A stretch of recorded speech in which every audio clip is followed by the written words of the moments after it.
నామానికి మహిమ కలుగును గాక. ఆమెన్. ఈ రోజున దేవుడు మనతో మాట్లాడును గాక.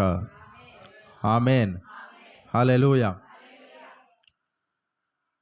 మనము గత కొన్ని వారముగా మాట్లాడినప్పుడల్లా దేవుడు ఏంటంటే తను ఎంత గొప్ప దేవుడు అనేది మనతో మాట్లాడాడు. హల్లెలూయా.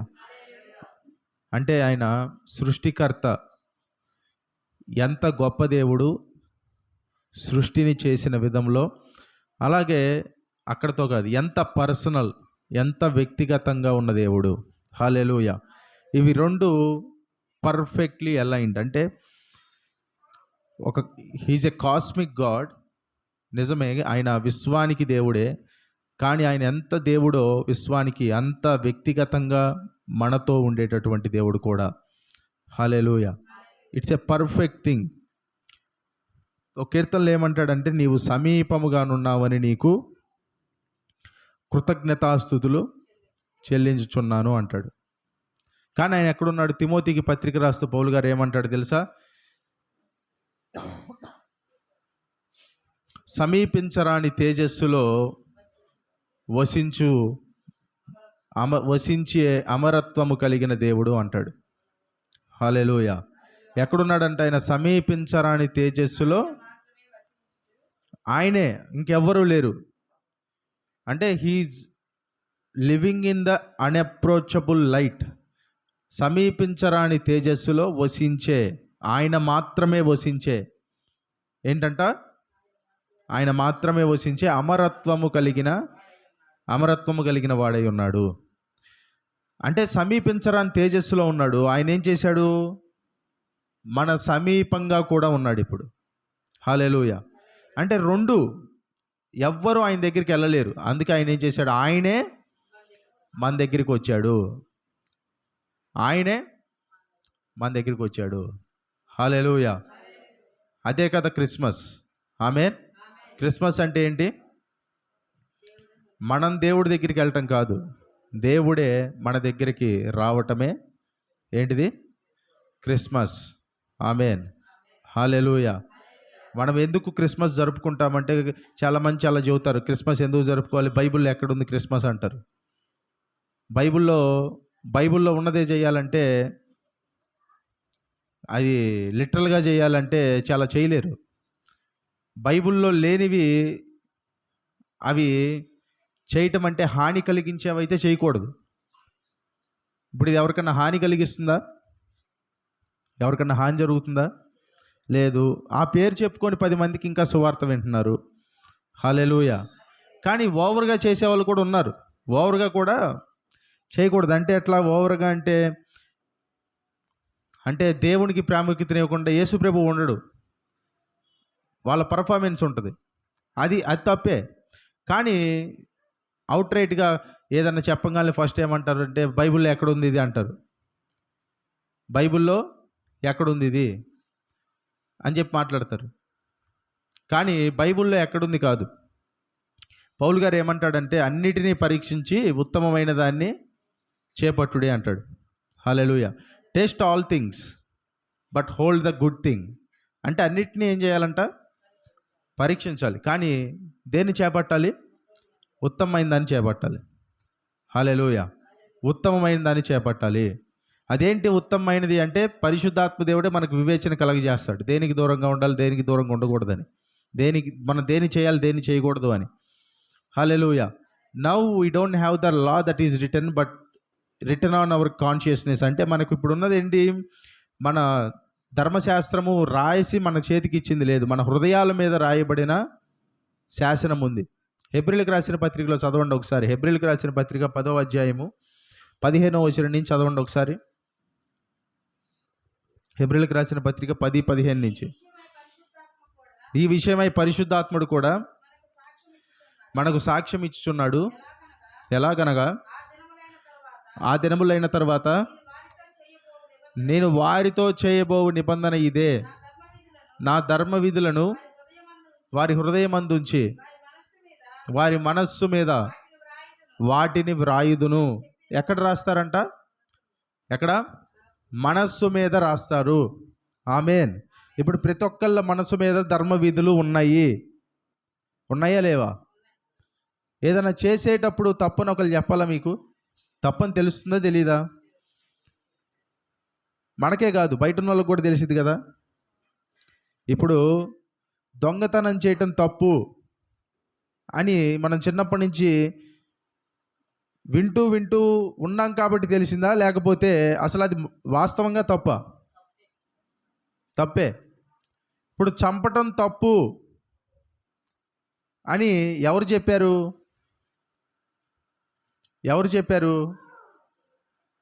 దేవుడు రాశాడు వాటిని కాన్షియస్నెస్ మీద, అంటే మన మనసు మీద వాటిని రాశారు. అది వైరు కొంచెం కదులుతుంది. అది ఏం చేశారంట? మన మనసు మీద రాశారు. అంటే అర్థం ఏంటి? ఇప్పుడు కయ్యూను హేబేల్ని చంపాడు కదా. కయ్యూను హేబేల్ని చంపినప్పుడు కయ్యూనికి అంతకుముందు బైబిల్లో ఎక్కడన్నా ఉందా? ఆదాము పాపం చేసిన తర్వాత మొట్టమొదటి పాపం ఏంటి? తర్వాత పాపం హత్య. ఏంటిది? హత్య.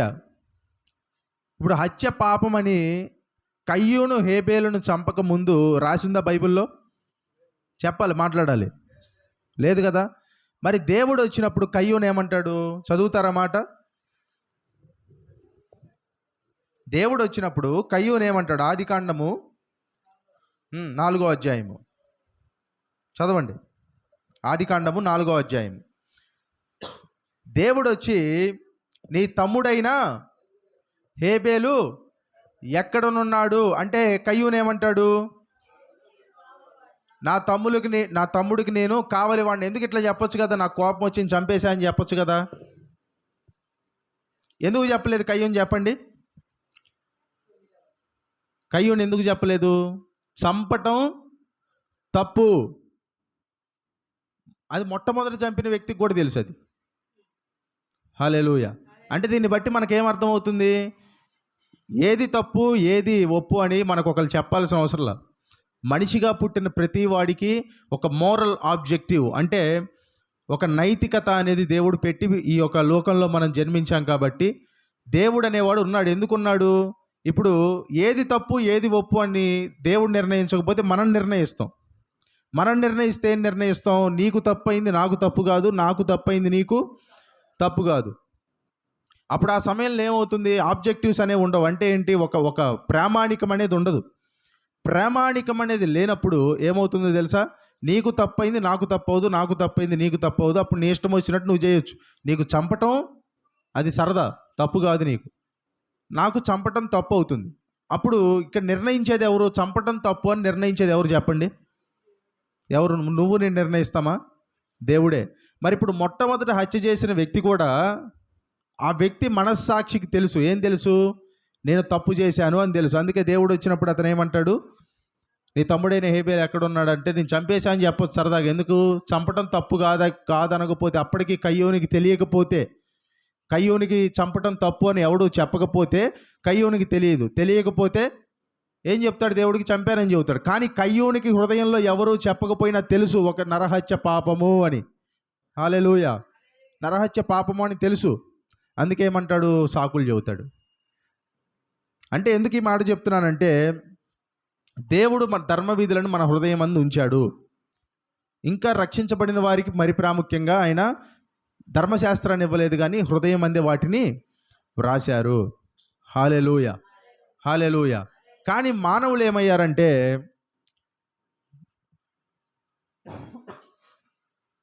తమ సొంత మార్గములను కల్పించుకొని ఏమైపోయారంట? చెడిన వారైరి అంటాడు. ఏమంటారు? చెడిపోయిన వారైరి. ఆమేన్. చెడిపోయారు.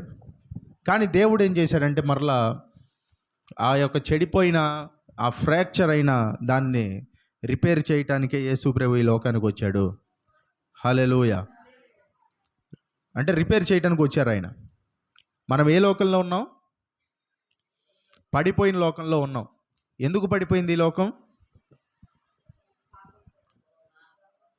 ఎందుకు పడిపోయింది? ఆదాము చేసిన పాపం వల్ల. ఇప్పుడు ఆదాము పాపం చేయకపోతే ఎలా ఉంటుంది చెప్పండి? క్రూరత్వం ఉంటుందా ఈ లోకంలో? క్రూరత్వం ఉండదు ఆదాం పాపం చేసి ఉండకపోతే. మీరు సరదాగా సింహాలతో కూడా ఆడుకోవచ్చు. దేనికి? క్రూరత్వం లేదు. అవి మిమ్మల్ని చంపటానికి మీ మీదకి రావు. ఇన్ఫ్యాక్ట్ సింహానికి పేరు పెట్టింది ఎవరు? సింహానికి ఎవరు పేరు పెట్టారు? ఆదాము. ఈ భూమి మీద ఉన్న ప్రతి జంతువుకి పేరు పెట్టింది ఎవరు? ఎవరు? ఆదాము. ఎట్లా పెట్టుంటాడు అంటారు పేరు? అన్నిటికీ పేర్లు ఎట్లా పెట్టుంటాడు? అన్నిటికీ పేర్లు ఏమైనా ఇప్పుడు గుక్క తిప్పుకోకుండా ఒక 50 జంతువుల పేర్లు చెబుతారు. మనం ఆలోచించి ఎప్పటికో చెబుతాం. పోనీ 100, 50 లేదు, ఇంక 100 సంగతి ఏమంటారా? మరి భూమి మీద ఎన్ని జంతువులు ఉంటాయి? ఎన్నో లేవు, ఎన్నో లక్షల్లో లేవు. మరి వాటన్నిటికీ పేర్లు ఎలా పెట్టుంటాడు అంటారు? అంత కెపాసిటీ ఎక్కడిది? పేరు పెడితే ఆ పేరు గుర్తుంటుందా? అన్ని పేర్లు గుర్తుంటాయి ఆదాముకి? అంటే పాపం చేయకముందు మానవుని మైండ్ ఎలా ఉందంటే అంత బ్రెయిన్ అంత షార్ప్గా ఉండేది. హల్లెలూయా. అన్ని పేర్లు పెట్టాడంట. భూమి మీద తిరిగే వాటికి అన్నిటికీ, భూమి మీద తిరిగే ప్రతిదానికి పేరు పెట్టింది ఎవరు? ఆదాం. ఏ పేరు పెడతాడో చూద్దామని చెప్పి దేవుడు వాటిని ఆదాము దగ్గరికి తీసుకొని వచ్చాడు. అన్నిటికీ అంటే అతను పెట్టిన భాషలో అతను పెట్టాడు, మన భాషలో అవి తర్జుమా ఉన్నాయి. హల్లెలూయా. అంటే మానవుని మైండ్ కెపాసిటీ దేవుడు ఎలా చేశాడంటే పడిపోకముందు అలాగుండేది. పడిపోయిన తర్వాత ఇప్పుడేంటి? ఇప్పుడు ఎలా ఉంది మన కెపాసిటీ, మైండ్ కెపాసిటీ చెప్పండి. తాళం ఎక్కడో పెడతారు, ఇల్లు మొత్తం ఎదుగుతారు, ఇంట్లో ఉన్న వాళ్ళందరినీ తిడతారు, చివరికి చూస్తే వాళ్ళ జేబులోనే ఉంటుంది. అంటే మైండ్ కెపాసిటీ ఎలా అయిపోయిందో చూడండి. ఇక్కడికి వస్తారు, ఇక్కడికి వచ్చి కూర్చొని ఇంటికి తాళం వేసాను లేదా అని ఇక్కడ ఆలోచిస్తారు. ఇంకా రకరకాల మైండ్ అసలు గుర్తుండదు చాలాసార్లు. ఇంట్లో పొయ్యి మీద తీసొచ్చానో లేదో, ఫ్యాన్ ఆఫ్ వచ్చానో లేదో, ఇంకా టీవీ రన్నింగ్లోనే ఉందేమో, ఇట్లా రకరకాలైన మైండ్ గుర్తుండదు, ఏది గుర్తుండదు, అన్నీ మర్చిపోతారు.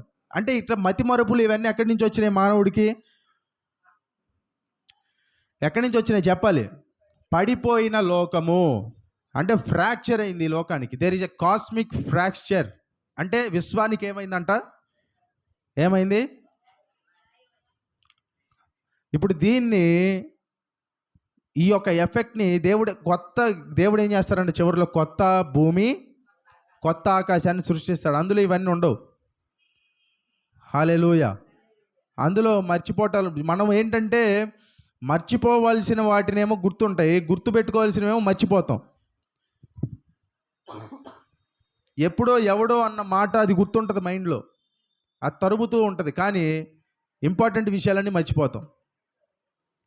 కానీ దేవుడు మనకిచ్చిన మైండ్ ఎలాంటిదంటే ఇది ఇప్పుడు మనకున్న మైండ్ కన్నా చాలా గొప్పది అప్పుడు పడిపోకముందు. హల్లెలూయా. అలాంటి మైండ్తోనే మనం ఉంటాం దేవుడితో యుగ యుగాలు. ఆమేన్. హల్లెలూయా. ఏమరపాటు ఉండదు అక్కడ. ఏముండదు? ఏమరపాటు ఉండదు. ఏమరపాటు అంటే అలర్ట్గా ఉండాలంటారు కదా, అలర్ట్గా ఉంటారు ఎప్పుడు. మెలకువగా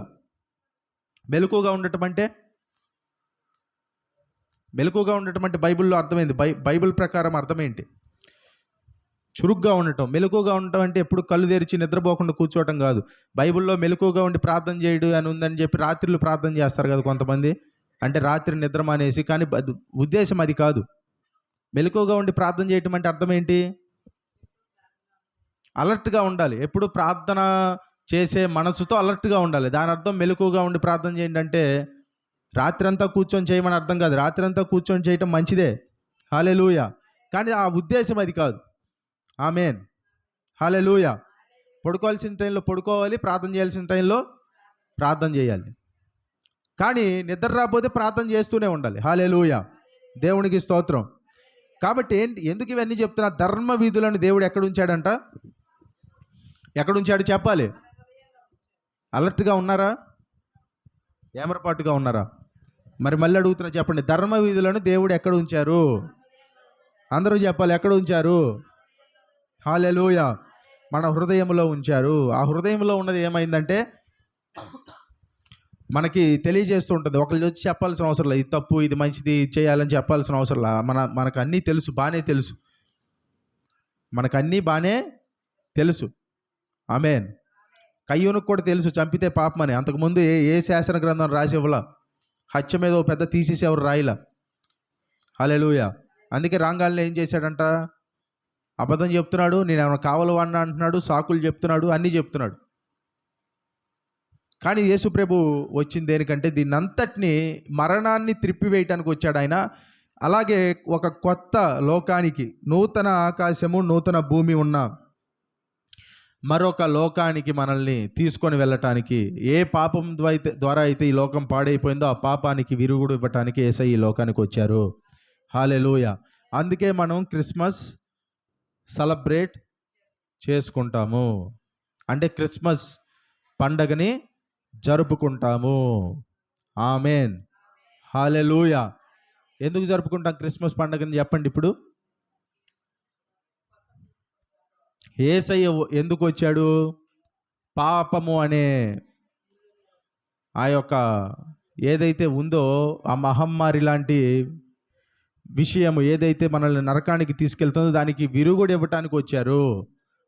అందుకే మనకి రక్షణ ఇవ్వటానికి వచ్చాడు. కాబట్టి మనము ఆయన జన్మాన్ని మనం ఏం చేస్తాము? పండగ చేసుకుంటాము. ఆమేన్. హల్లెలూయా. కాబట్టి అందులో తప్పేమీ లేదు. సంతోషంగా ఉంటే తప్ప? కొంతమందికి బాధ, ఈ వేరే వాళ్ళు సంతోషంగా ఉంటే అందుకే ఇదెందుకు జరపాలి, అదెందుకు జరపాలి అంటారు. అంతేగా, కొంతమందికి బాధ కాదా?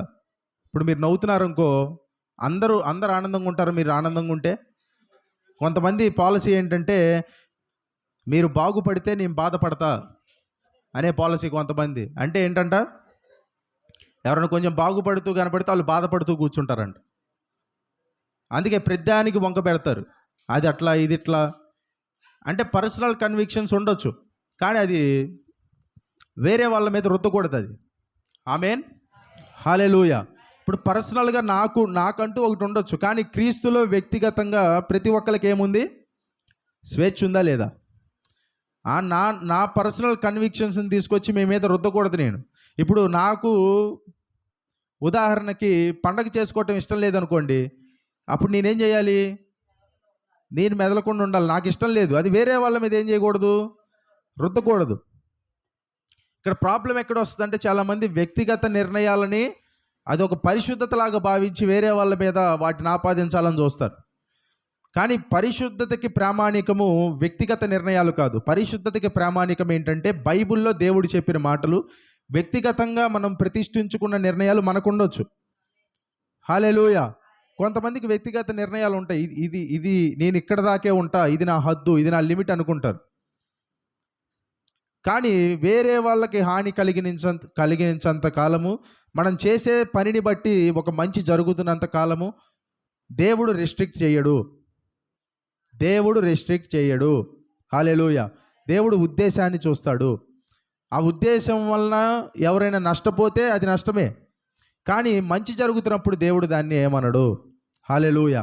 కాబట్టి ఇట్లా జరుపుకోవటం వల్ల ఇందులో కూడా ఉంది, ఇందాక చెప్పినట్టు కొంతమంది యేసు ప్రభువుకి కాకుండా రకరకాలుగా ఇంకా పైన చేయాలని చూస్తారు. దానివల్ల నష్టమే, దానివల్ల వచ్చే ప్రయోజనం ఏం లేదు. నష్టం లేకపోయినా ప్రయోజనం లేదు. ఏం లేదు? ప్రయోజనం లేదు. ప్రయోజనం లేనప్పుడు దానికి దేవుడికి మహిమ ఉండదు. దేవుడికి మహిమ ఉండనప్పుడు అది చేసి కూడా ఏంటి? వ్యర్థమే. హల్లెలూయా. కాబట్టి ఎందుకు చేస్తామనేది, అంటే ద ఇంటెన్షన్, మనం ఎందుకు చేస్తారనేది, దాని వెనకున్న ఉద్దేశం అనేది ప్రాముఖ్యము. హల్లెలూయా. ఉద్దేశం అనేది మనకు ఖచ్చితంగా తెలియాలి. ఆమేన్. హల్లెలూయా. కాబట్టి దేవుడు ఏం చెప్తున్నాడంటే మనకి క్రీస్తులో ఒక వ్యక్తిగత స్వేచ్ఛను ఆయన మనకి అనుగ్రహించారు. ఆమేన్. హల్లెలూయా. ఆ వ్యక్తిగత స్వేచ్ఛను మనం ఏం చేయాలి? ఇతరులకు భంగం కలిగించకుండా మనం వాటిని వాడుకోవాలి. ఆమేన్. ఓసారి చూడండి, ఉదాహరణకి మీరు వస్తే రోమిలకు రాసిన పత్రిక 14వ అధ్యాయానికి రండి. రోమిలకు రాసిన పత్రిక 14వ అధ్యాయము 1వ వచనం నుంచి నేను చదువుతాను, వినండి. రోమిలకు రాసిన పత్రిక 14వ అధ్యాయము 1వ వచనం నుంచి చదువుతా. విశ్వాసము విషయమై బలహీనుడైన వానిని చేర్చుకొనుడి, అయినను సంశయములను తీర్చుటకు వాదములను పెట్టుకొనవద్దు. ఏం చేయాలంట? అందరికి చూడండి, విశ్వాస విషయమై ఏం చేయాలంట? బలహీనులైన వాళ్ళని చేర్చుకోవాలి, కానీ వాదనలు పెట్టుకోవద్దు సంశయాలు తీర్చడానికి. ఒకడు సమస్తమును తినవచ్చునని నమ్ముచున్నాడు, మరి ఒకడు బలహీనుడై ఉండి కూరగాయలనే తినుచున్నాడు. ఒకడేం నమ్ముతున్నాడంట? యేసుప్రభుని నమ్ముకుంటే అదేముంది ఇదేముంది అన్నీ తినొచ్చు అంటారు. అవి విన్నారా? ఇంకొంతమంది ఏమంటారు? అట్లా మాట్లాడకూడదు, మనము జీవహింస చేయరాదు అంటారు. అంటే ఇప్పుడు చికెన్ తెచ్చుకొని తిందామంటే చికెన్ తింటావా? ఇప్పుడు దాన్ని చికెన్ తినాలంటే ముందేం చేయాలి చెప్పండి? కోడిని చంపాలా వద్దా? కోడిని చంపకుండా చికెన్ ఎవరైనా తింటారా? చంపాల్సిందే కదా కోడిని. ఇప్పుడు ఒకళ్ళు ఏమంటారు? ఇట్లా చేయకూడదు, ఇట్లా చేయకూడదు అంటారు. ఇంకొంతమంది ఏమంటాడు? అన్నీ తినవచ్చు అంటారు. అంటే ఇద్దరు వాళ్ళ నిర్ణయాలు వాళ్ళకు ఉన్నాయి. ఇప్పుడు ఈ తినవచ్చు అన్నవాడు తినకూడదు అన్నవాడి మీద రుద్దకూడదు, ఈ తినకూడదు అన్నవాడు తినవచ్చు అన్నవాడి మీద ఈ యొక్క విషయాన్ని ఆపాదించకూడదు. ఇక్కడ ఏమంటాడంటే, బలహీనుడై ఉండి ఇంకొకడు కూరగాయలనే తినాలనుకుంటాడు, ఒకడేమో బలవంతుడై ఉండి అన్నీ తినొచ్చు అంటాడు. అంటే అన్నీ తినొచ్చు అన్న వాళ్ళలో కూడా కొన్ని కన్విక్షన్స్ ఉంటాయి. మళ్ళీ ఇప్పుడు మాంసం తినొచ్చు అని చెప్పిన వాళ్ళలో కూడా కొన్ని మాంసాలు తినరు. కొంతమంది తింటారా? తినరు. దాని పేరు ఎత్తితేనే చీ అంటారు కదా, అంటారు. అంటే మళ్ళీ ఇందులో కూడా ఇప్పుడు ఏం చేయాలంట? తినువాడు, 3వ వచనం చదువుతున్నా, రోమా 14:3. తినువాడు తినని వానిని తృణీకరింపకూడదు. తినేవాడు ఏం చేయాలంట? తినని వాడిని ఏం చేయకూడదు? తృణీకరింపకూడదు. ఇప్పుడు నేను తింటున్నాను అనుకోండి మాంసం, వేరేవాడు తినట్లేదని చెప్పి నేనేం చేయకూడదు అండి? అంటే ఇక్కడ తిండి గురించి మాత్రమే కాదు ఇది, ఈ కాంటెక్స్ట్ ఇంకా అన్నీ క్రీస్తులో దేవుడు మనకిచ్చిన స్వాతంత్రతను ఎలా ఉపయోగించుకోవాలనేది. ఆమె అర్థమవుతుంది? అర్థమైన వాళ్ళు దేవునికి స్తోత్రం చెప్పండి. హల్లెలూయా.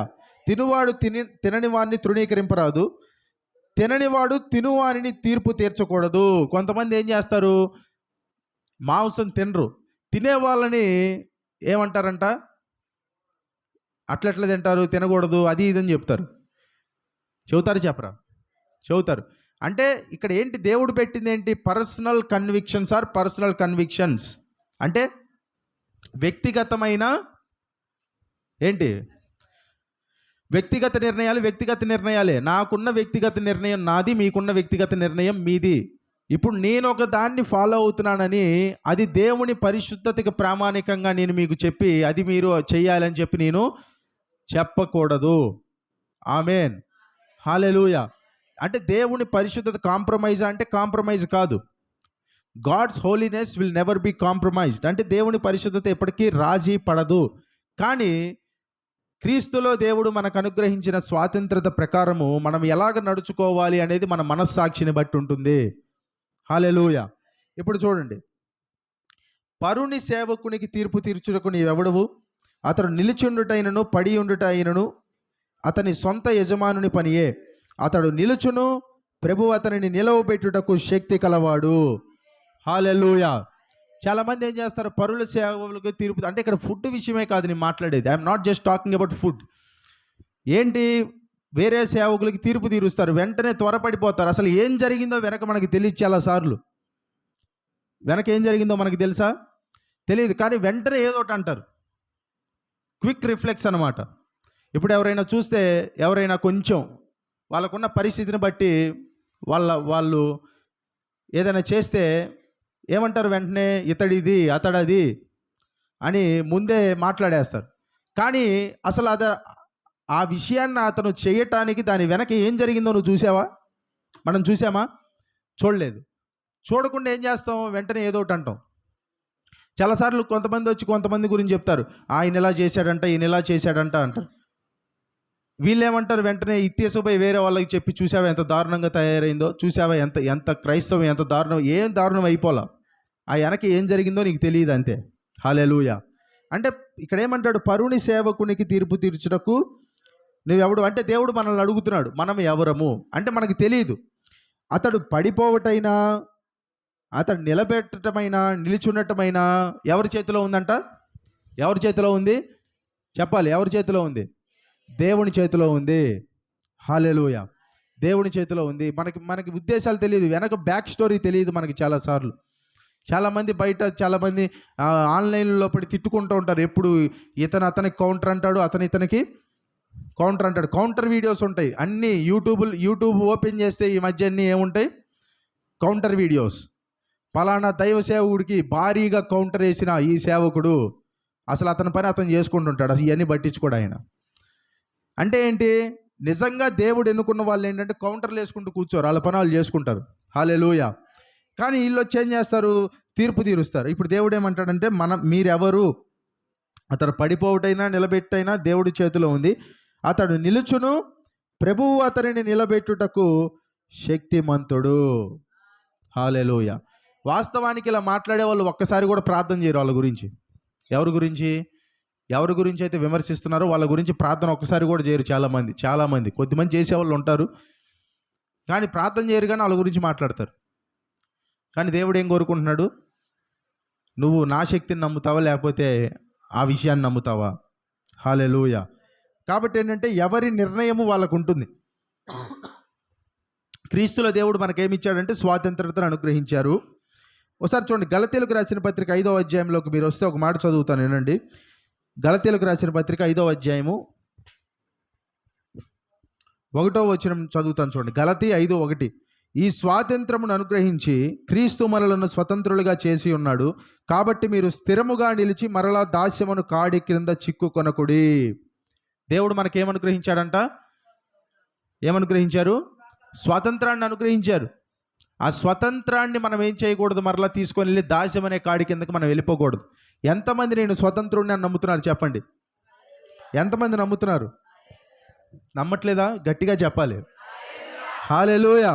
స్వతంత్రులము అంటే పైన చెప్తాడు, పైన మీరు స్వతంత్రురాలి కుమారులు అంటాడు. 31వ వచనంలో ఏమన్నాడు? 4వ అధ్యాయం 31 గలతీలో, కాగా సహోదరులారా, మనము స్వతంత్రురాలి కుమారులమే గాని దాసి కుమారులము కాము. హల్లెలూయా. అంటే స్వతంత్రురాలి కుమారులు అవ్వటానికి మనకి జీసస్ పెయిడ్ ద ప్రైజ్, అంటే యేసు ప్రభు వెల చెల్లించాడు మనకి. ఒకప్పుడు దాసి అంటే, ఒకప్పుడు దాస్యం అనే కాడి కింద ఉన్నాం. కాడి అనగానే ఏంటి? బైబిల్లో కాడి అని మెన్షన్ చేసిన ప్రతిసారి దాని అర్థం ఏంటి అంటే, కాడిని గ్రీక్లో ఏమన్నాడంటే, గ్రీక్ బైబిల్లో ఏమంటాడంటే జూగోస్. ఏమన్నాడు? జూగోస్ అంటే అర్థం ఏంటంటే, జూగోస్ అని వాడిన ప్రతిసారి అది నియమాలకి, అంటే కట్టడలకి, ధర్మశాస్త్రానికి వాడారు. హల్లెలూయా. ఇప్పుడు చూడండి, మీరు వస్తే అపోస్తల కార్యముల గ్రంథం 15వ అధ్యాయానికి ఒకసారి రండి. అపోస్తల కార్యముల గ్రంథము 15వ అధ్యాయము 9-10 వచనాలు చూడండి. వారి హృదయములు, అపోస్తల కార్యముల గ్రంథము 15వ అధ్యాయము 9-10 వచనాలు. వారి హృదయములను విశ్వాసము వలన అపవిత్రపరిచి మనకును వారికిని ఏ భేదమైనను కనపరచలేదు. వారి హృదయములను విశ్వాసము వలన పవిత్రపరిచి, అంటే దేవుడు ఏం చేశాడంట? మన హృదయాల్ని, అన్యుల హృదయాల్ని, యేసు ప్రభుని నమ్మని వారి హృదయాల్ని విశ్వాసం వలన హీ క్లెన్స్డ్, అంటే పవిత్రపరిచాడు. పవిత్రపరిచి మనకును వారికిని ఏ భేదమును కనపరచలేదు. ఈ మాటలు ఎవరు చెబుతున్నారు? పేతురు చెబుతున్నారు. ఎవరు? పేతురు చెబుతున్నారు. ఎక్కడ చెప్తున్నారు? జెరూసలేం కౌన్సిల్లో చెప్తున్నాడు. అంటే ఏంటి? యూదులకి అన్యులకి మధ్య దేవుడు ఏం తీసుకొచ్చాడు? ఒక ఐక్యతను తీసుకొచ్చాడు. వారికి మనకి ఏ భేదము లేదంటే, there is no difference between Jews and Gentiles. ఏ భేదము లేదంటే దాని అర్థం ఏంటి? విశ్వాసం వల్ల పవిత్రపరిచి మనల్ని వాళ్ళని ఏకం చేశాడు. ఎఫెసీయులకు రాసిన పత్రిక 2వ అధ్యాయంలో కూడా మీకు అదే కనబడుతుంది. 11వ వచనం నుంచి చూస్తే మీకేం కనబడుతుంది? యూదులకి అన్యజనులకి ఇద్దరు ఉభయులు, వీళ్ళ మధ్య ఏం చేశారంటే యేసు ప్రభు సంధి చేశాడు. హల్లెలూయా. ఇద్దరిని కలిపేశాడు, ఏ భేదము లేకుండా చేశాడు. ఇది చెప్పి పేతురు ఏమంటాడంటే 10వ వచనం చూడండి, 15:10 అపోస్తల కార్యముల గ్రంథము. గనుక మన పితరులైనను మనమైనను మోయలేని కాడిని శిష్యుల మెడ మీద పెట్టి మీరెందుకు దేవుని శోధించుతున్నారు? అంటే మన పితరులైనా మనమైన మోయలేని కాడి. ఏంటో ఆ కాడి? ఏంటి ఆ కాడి? ధర్మశాస్త్రము. పాపంగా ధర్మశాస్త్రం అనే కాడి ఏం చేశాడంట? అంటే ధర్మశాస్త్రాన్ని ఎవరు మోయలేకపోయారు? యూదుల పితరులు కూడా మోయలేకపోయారు. అంటే పేతురు కాలంలో ఉన్న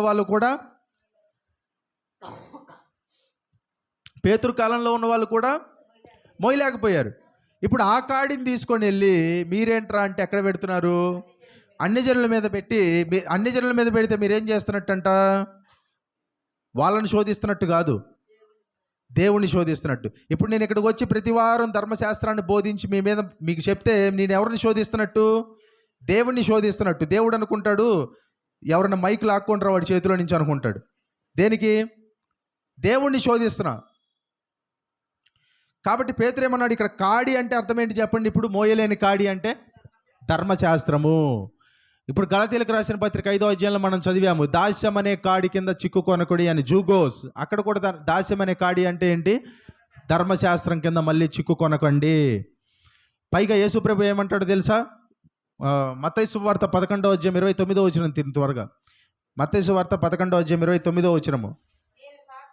నేను సాత్వికుడును దీన మనసు గలవాడను గనుక మీ మీద నా కాడి ఎత్తుకొని నా యొద్ద నేర్చుకొనుడి. ఇప్పుడు చూడండి, మీ మీద నా కాడి ఎత్తుకొని నా యొద్ద నేర్చుకొనుడి. ఎవరంటే యేసుప్రభు ఎవరంటే 2 క్వాలిటీస్ చెప్పాడు అక్కడ. ఏంటి? మొదటిది ఏంటిది?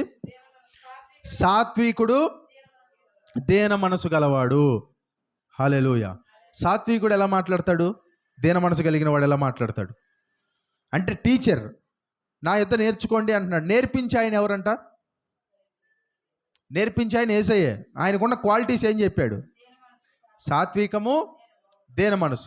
మరి ఇంకా కొంతమంది టీచర్స్ ఉన్నారు ఆయన ఉన్న కాలంలో. వాళ్ళు ఎవరు? పరిసయ్యులు, శాస్త్రులు, ఇంకా చాలామంది ఉన్నారు. మరి వాళ్ళు ఎవరు? వాళ్ళు ఎలా బోధిస్తారు? వాళ్ళు దీన మనసులు కాదు, దీన మనస్కులు కాదు, అలాగే సాత్వికులు కాదు, సాత్వికులు కూడా కాదు. వాళ్ళు ఎలా బోధిస్తారంటే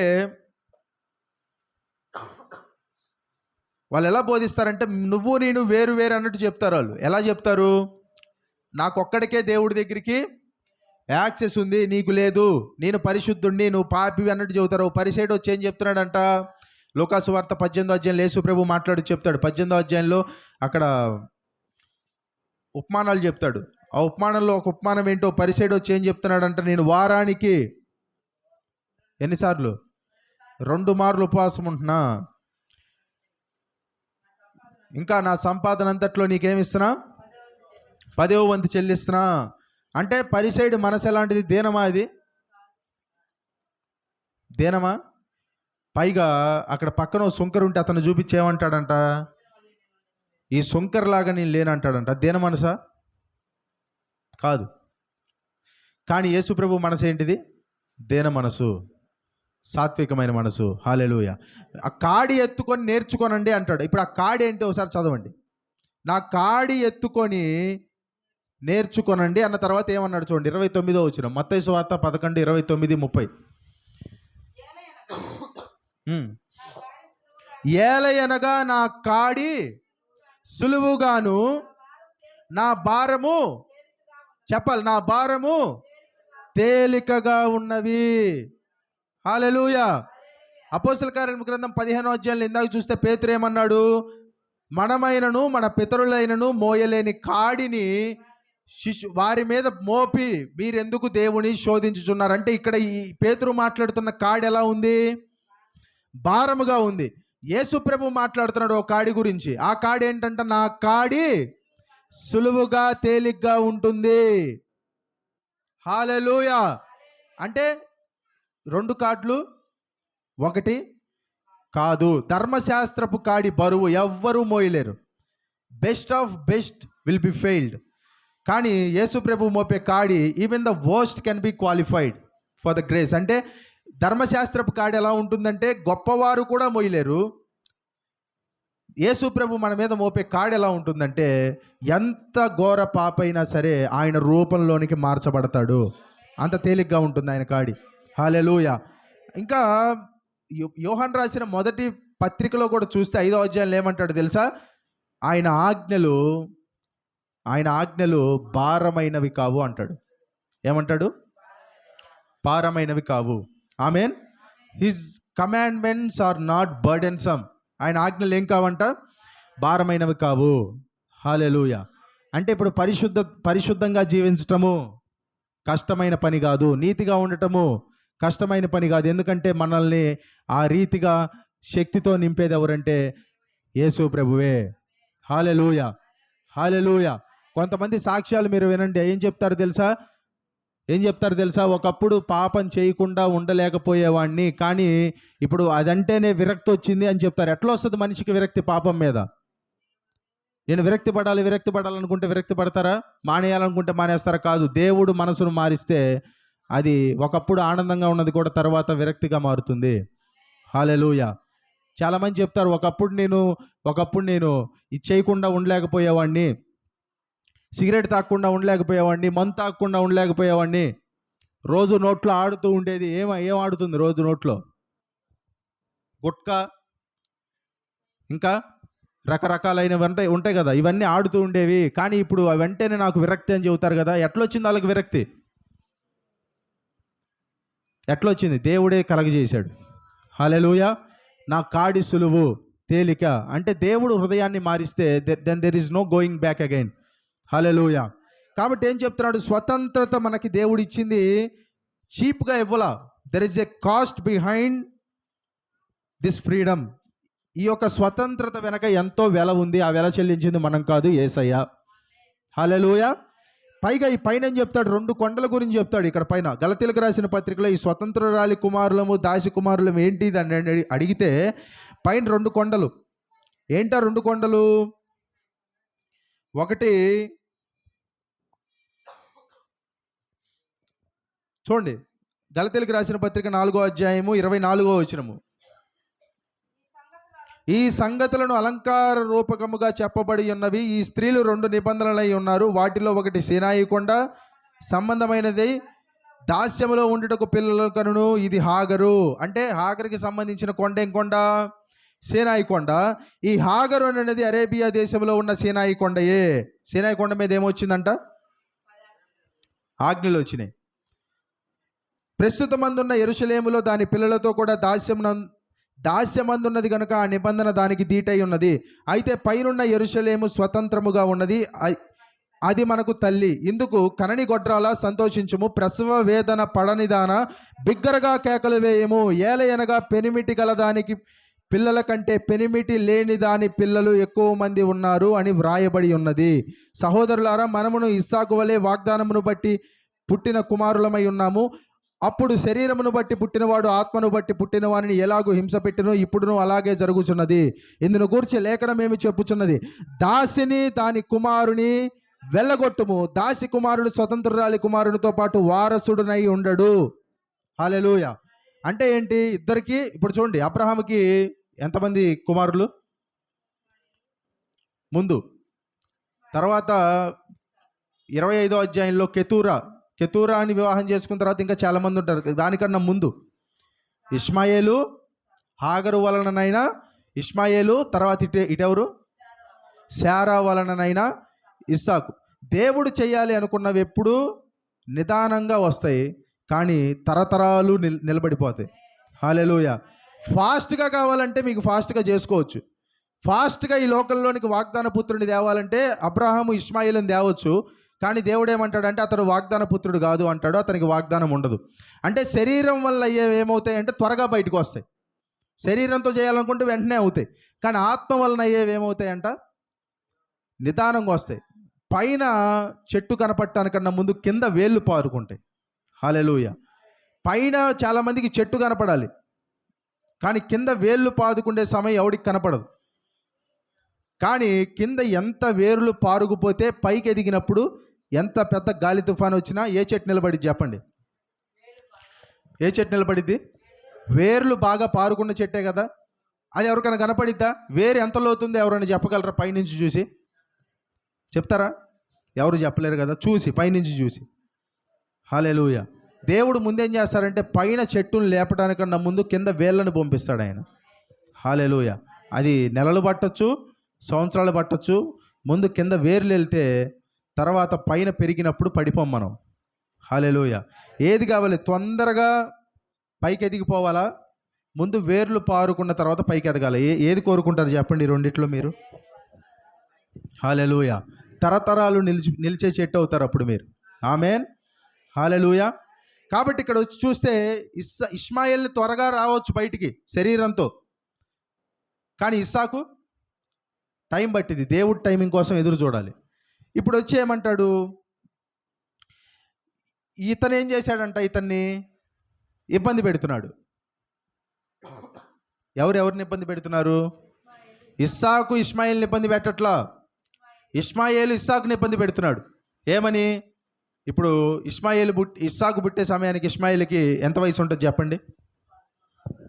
13 ఏళ్ళు ఉంటాయి. 13, 14 ఉంటాయి కదా. ఈ సమయంలో అంటే ఇష్మాయేలు పుట్టిన తర్వాత 13 ఏళ్ళు దేవుడు మాట్లాడలా. 16వ అధ్యాయంలో, తర్వాత 17వ అధ్యాయంలో ప్రత్యక్షమైన నేను సర్వశక్తి కలిగిన దేవుడిని అంటాడు. సరే, ఓ 15 ఏళ్ళు ఇష్మాయేలు, 15 ఏళ్ళు పైన. ఇప్పుడు ఇస్సాకు జన్మించాడు. ఇస్సాకు జన్మించిన తర్వాత ఇష్మాయేల్ ఏం చేస్తున్నాడంట? చెప్పాలి. ఇష్మాయేల్ ఏం చేస్తున్నాడు? ఇస్సాకుని ఇబ్బంది పెడుతున్నాడు. ఇబ్బంది పెట్టమంటే ఎలా పెడతారు పిల్లోడిని? ఇతను పిల్లోడే, అటెళ్ళి ఒక గిల్లటము, అంటే ఉదాహరణకి చెప్తున్నా, ఇబ్బంది గిల్లటము, కొట్టడం. పిల్లల్ని కొంతమంది పిల్లలంటే కడుపు మంట, కొంతమందికి ఏం చేస్తారు? అడు చూసి ఇటు చూసి కొడుతుంటారు కదా తల్లిదండ్రులు లేనప్పుడు. కొట్టటము, ఇబ్బంది పెడుతున్నాడు. పెర్సిక్యూట్ అంటే హింసిస్తున్నాడు. హింసిస్తే ఇక్కడ గొడవ వచ్చింది. ఎవరికి గొడవ వచ్చింది? హాగర్కి, అలాగే శారాకి. ఇప్పుడు శారా అందంటే ఏమందంట? ఇట్లా జరుగుతుంది అంటే అబ్రహాం ఏమంటాడు? ఆమె నీ చేతిలోనే ఉంది, నీకు ఇష్టం వచ్చినట్టు ఆమెకి చేయము అంటాడు. చేయము అంటే అప్పుడు ఏం చేస్తుంది? ఆమె హాగర్ని బయటికి వెళ్ళగొడుతుంది. అంటే హాగర్ని బయటికి వెళ్ళగొట్టిన దేవుడు ఆమెను పట్టించుకుంటాడు మళ్ళీ. హల్లెలూయా. దేవుడు వదిలిపెట్టడు. కానీ ఇక్కడ ఎందుకు ఈ ఎనాలజీ పైన అంటాడు ఆయన? 24వ వచనంలో ఏమన్నాడు? 4:24లో ఈ సంగతులు అలంకార రూపముగా చెప్పబడుతున్నవి. అంటే these things are not literal. అంటే ఇక్కడ నేను చెప్తున్న విషయాలన్నీ ఖచ్చితంగా చెప్పట్ల, అలంకార రూపంలో చెప్తున్నా. I'm just giving N analogy. చెప్పి ఏం చెప్తాడు? ఇస్సాకు ఎదగాలంటే స్వతంత్రురాలి, అంటే ఇస్సాకు ఎదగాలంటే ఏం చేయాలంట? స్వతంత్రురాలి కుమారుడు ఎదగాలంటే దాసి కుమారుణ్ణి వెళ్ళగొట్టాలి. హల్లెలూయా.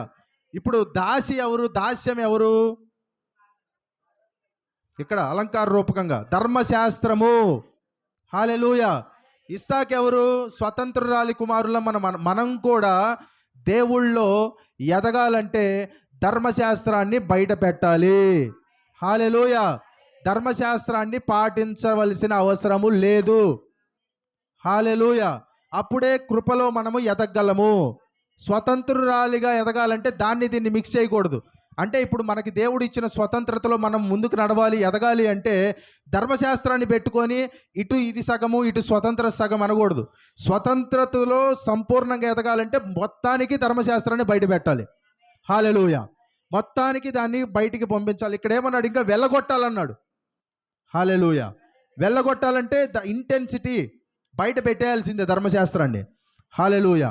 పాటించాల్సిన అవసరం లేదు. ఎందుకంటే కృపలో దేవుని స్వతంత్రతలో మనము సంపూర్ణంగా ఎదుగుతాం. అప్పుడు అంటే ధర్మశాస్త్రాన్ని బయట పెడితే పాపం చేస్తామనా? కాదు. ధర్మశాస్త్రము వల్ల చేసే నీతి కంటే అత్యధికంగా మనము స్వతంత్రులమై నీతిగా బతుకుతాము. హల్లెలూయా. కాబట్టి క్రీస్తు అందరికి ఏమిచ్చాడు? స్వతంత్రతని ఇచ్చాడు. కానీ ఆ స్వతంత్రతను ఎలా వాడాలి? శరీర క్రియలకు హేతువు చేసుకొనకూడదు అంటాడు ఇదే పత్రికలో. హల్లెలూయా. 13వ వచనం చదవండి సహోదరులారా. గలతీ 5:13. సహోదరులారా, మీరు స్వతంత్రులుగా ఉండుటకు పిలువబడితిరి. అయితే ఒక్క మాట, ఆ స్వాతంత్రమును శరీర క్రియలకు హేతువు చేసుకొనక ప్రేమ కలిగిన వారే ఒకడినొకడు దాసులై ఉండుడి. అంటే do not use the freedom to gratify the works of the flesh. అంటే స్వతంత్రతని ఏం చేయకూడదంట? శరీర క్రియలకి మనము హేతువు చేసుకొనకూడదు. You should not use the freedom to gratify the very works of the flesh. కానీ ప్రేమ కలిగి ఉండటానికి, దాసులై ఉండటానికి ప్రయత్నం చేయాలి. హల్లెలూయా. కాబట్టి మీకు వ్యక్తిగతంగా దేవుని పరిశుద్ధత ఇట్స్ అన్కాంప్రమైజింగ్. రాజీ పడదు దేవుని పరిశుద్ధత. హల్లెలూయా.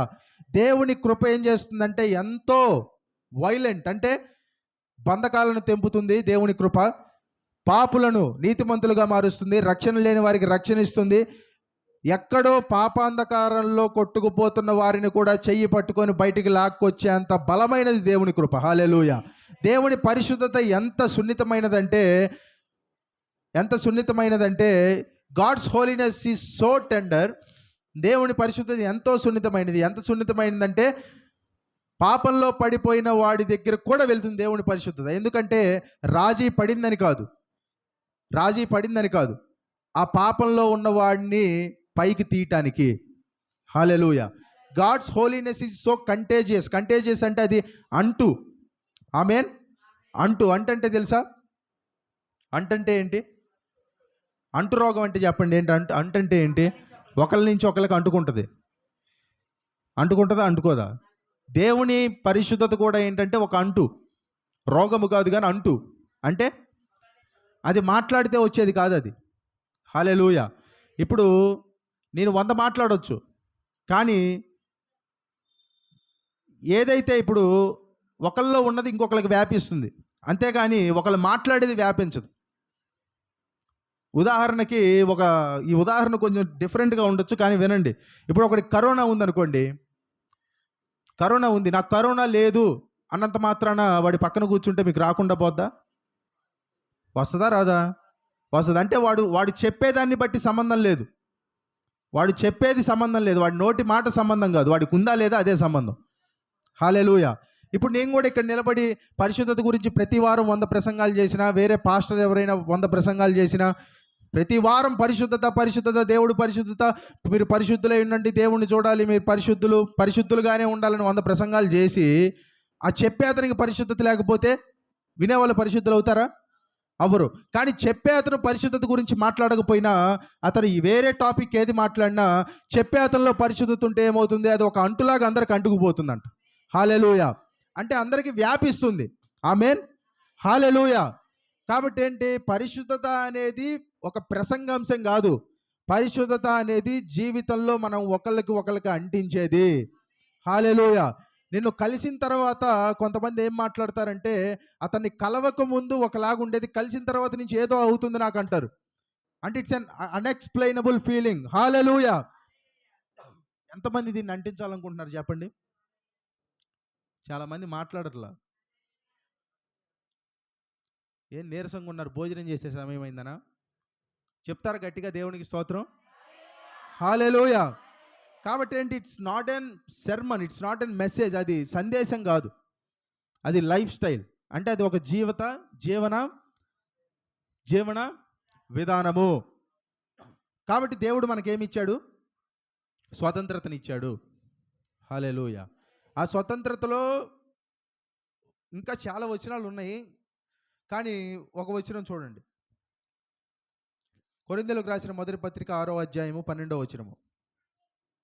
కొరింథీయులకు రాసిన మొదటి పత్రిక 6వ అధ్యాయం 12వ వచనము. అన్నిటి యందు నాకు స్వాతంత్రము కలదు, కానీ చూడండి, అన్నిటి యందు నాకేముందంట? I can do anything, I have freedom to do anything, but everything is not profitable for me to do. అంటే అన్నీ చేయటానికి నాకు స్వతంత్రం ఉందా లేదా? ఉంది, కానీ అన్నీ చేయదగినవి కాదు. ఇప్పుడు రోజంతా కూర్చొని టీవీ చూడటానికి స్వాతంత్రం ఉంది, కానీ చేయదగిందా? అది కాదు. అన్నిటి యందు నాకు స్వాతంత్రము కలదు, కానీ నేను దేని చేత లోపరచబడనొల్లను. ఆమేన్. అంటే ఏదైనా చేయొచ్చు, కానీ లోపరచబడనొల్లను అంటే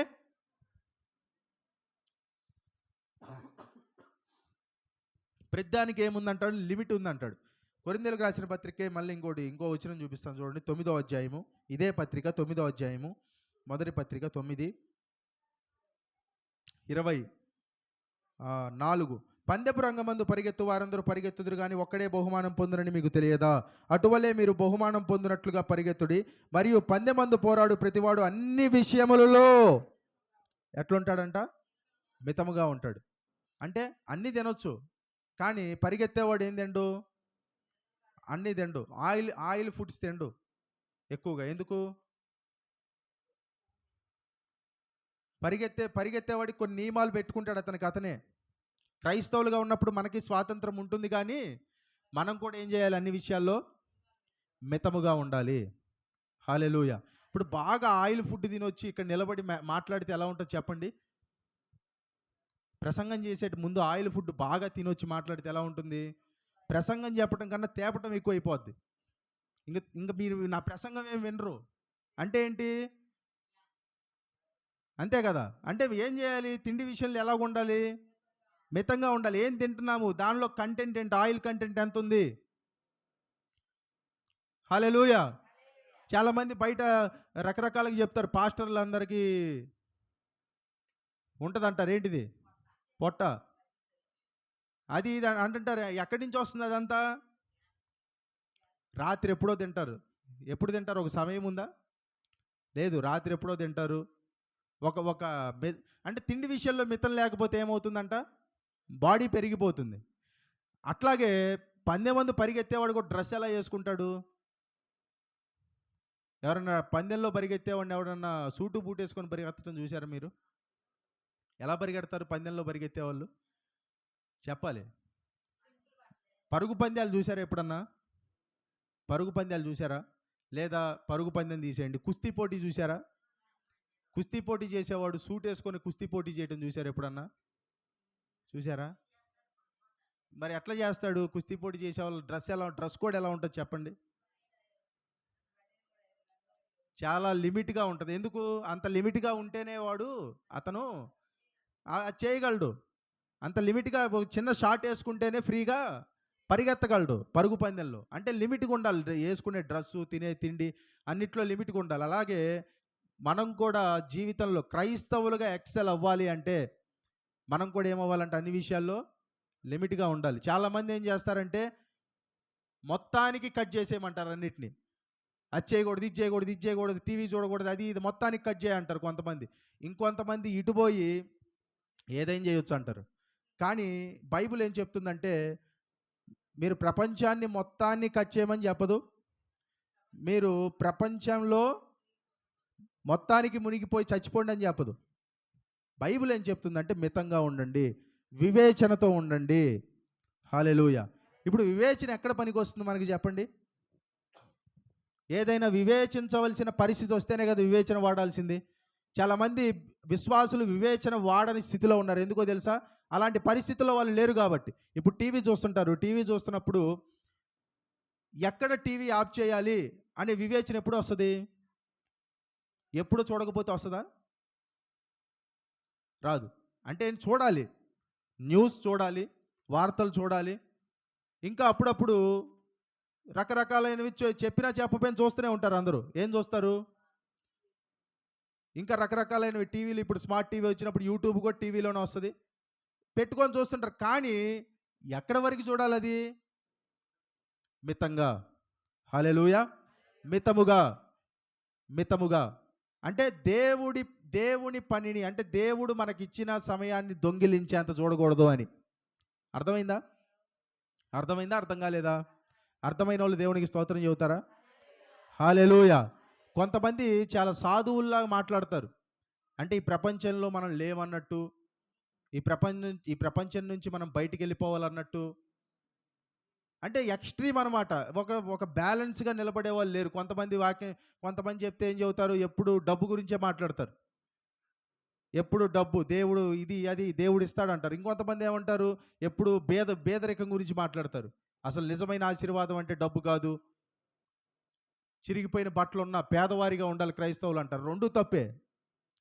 కానీ ఆ మధ్యలో ఒక లైన్ ఉంటుంది. ఆ లైన్లో మాత్రం ఎవరు నడవరు. హల్లెలూయా. అదేంటంటే మితము. ఆమేన్. మితము. ఇప్పుడు పరుగు పందెమందు పరిగెత్తేవాడు అన్నిటినీ మానేస్తాడా? మానేయడు. అన్నిట్లో మితంగా ఉంటాడు. అన్నిటినీ మానేయడం అంటే ఏంటి? అన్నిట్లో మితంగా ఉండటం అంటే తేడా ఉందా లేదా? తేడా ఉందా లేదా? ఉంది. అక్కడే మనకి వివేచన అనేది పనిచేస్తుంది. హల్లెలూయా. నా మాటలు అర్థమవుతున్న వాళ్ళు దేవునికి స్తోత్రం చెబుతారా? నిజంగా అర్థమైన వాళ్ళే. హల్లెలూయా. కాబట్టి ఏమంటాడంటే మనకి స్వతంత్రత ఉంది, కానీ స్వతంత్రత మనము నాశనం అవ్వటానికో, వేరే వాళ్ళని నాశనం చేయటానికో ఉపయోగించకూడదు. మితంగా వివేచనతో మనం నడుచుకోవాలి. హల్లెలూయా, హల్లెలూయా, దేవునికి స్తోత్రం, హల్లెలూయా. కాబట్టి ఏమన్నాడు ఇక్కడ? కొరింథీయులకు రాసిన మొదటి పత్రిక 6వ అధ్యాయం 12వ వచనంలో, అన్నిటి యందు నాకు స్వాతంత్రం ఉంది కానీ అన్నీ చేయదగినవి కావు. I have freedom to do all things but all things are not profitable. Amen, hallelujah.